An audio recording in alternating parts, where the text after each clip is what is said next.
So my name is Captain Steve. I fish out of Kitchikan, Alaska. I work for Barotrauma Fishing Excursions.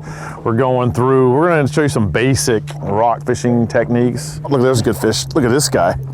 That was about 15 to 20 feet off the bottom, right on the top of a bunch of bait that was down there. He's all puffed up. A lot of times these guys, they won't even have the hook in their mouths. They will just be holding on to the hook. Now these guys can be a little challenging to get them to close their mouths. So I like to get them to close their gill plates by squeezing on them. Sometimes it works. And once he does, he'll open his mouth. See how that works? Then I can usually put a thumb in there and do all that without getting poked. So with the rockfish here, what the Game and Fish is recommending for the survivability of these fish is to do what they call a deep water release.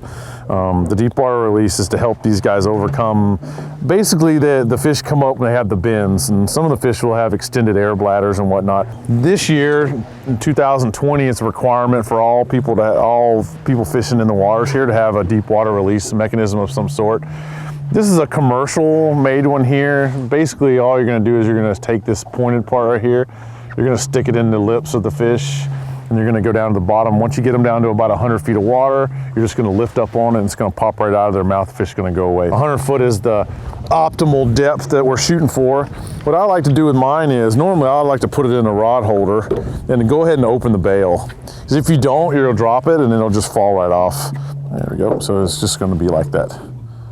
But yeah, so my goal is to free spool it, line's coming off the pole, and you just drop it in the water and go down. There's a couple different ways you can make sure you got it deep enough. A lot of times I'll just look at the fish finder. You'll see the lead weight as you're dropping. You'll see the fish when you get to about 100 feet. And then you just give it a little sharp tap and then it'll come right off. And once I get to about the depth where I want to be, just flip that, and then just one quick upward motion, and then it basically pulls that the wire hook right out of their mouth, and then they swim away all happy. There's a ton of different ways you can do it. I think there's even more mechanical devices that'll open up when they get to the right depth, but bottom line though, it's required. It's something that we can do good for the fishery and try to get as many fish back into the water without killing fish, wasting fish. There's about 33 different species of rockfish in Southeast Alaska. They're categorized as pelagic or pelagic, non-pelagic or non-pelagic, and then now they have a new term that they're using. I don't know that it's new, but it's new in our lexicon, is a non-pelagic slope. So with the pelagic rockfish, we can keep 5. With the non-pelagics, we can't really keep any of them, with the exception that they gave us a couple of non-pelagic slope fish, silver gray rockfish and red stripes. Those two fish are very common in this area, and we target them. And I can target those guys pretty easily with the fish finder as well. I look at this and I go, you see the lines aren't just flat, they're going up and down. These are feeding fish. You can see this is basically the history of me dropping into them. If you look right here, this is me jigging, and I dropped right into them, and you can see where a fish they came up and got it. They're hitting it now. You rarely catch one red stripe. You're gonna catch a ton of them. Ooh, got hit pretty good. Got good marks on the fish finder.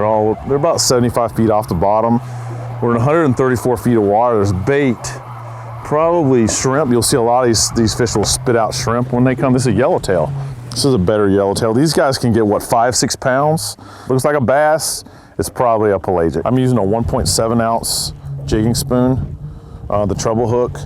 A lot of times I'll take the treble hook off and I'll put a single hook on there. You can get a sharper hook. I can also put a tail on that too if I need to.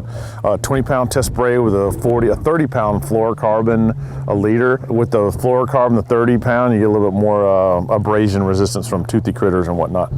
What I recommend people do is they come up fast, make that and then make that lure pop, and then come down nice and slow so they can feel the bite, like that. When I first came to Southeast Alaska, started catching rockfish, the first thing that was overwhelming was there's so many rockfish. What exactly did you catch? Is that a fish you can keep? Is that a fish that has to go back? And and like we kind of joked about it, but we said if you don't know it, then throw it. If you don't know what it is, throw it back. To be able to keep the fish and to not be violating the rules, you really need to get really good at identifying rockfish. You can, between Alaska and Washington State and Oregon, they have quite a few identification pictures on the websites. He had it the whole time. It's a little silver gray, actually. This is a small silver gray, and these guys can get huge. I think it's one of the biggest rockfish we have here. The tour that I do with Baronoff is wilderness dining. So we take people out and we catch enough fish to eat. And we take them to a camp, which is just a few miles from here. There we have a dry tarp set up and a bunch of fires going, and we have a chef there. We cook their fish. It's a great trip. The people, the mentality of the guests that do this trip are awesome. They just tend to be awesome people that just want to be in Alaska and they just want to catch a fish. They want to see a whale, they want to see a bear. And normally we can make as much of that happen as we can. If it's something you want to do and you want to get after rockfish like this, definitely come find us on the internet at exclusivealaska.com.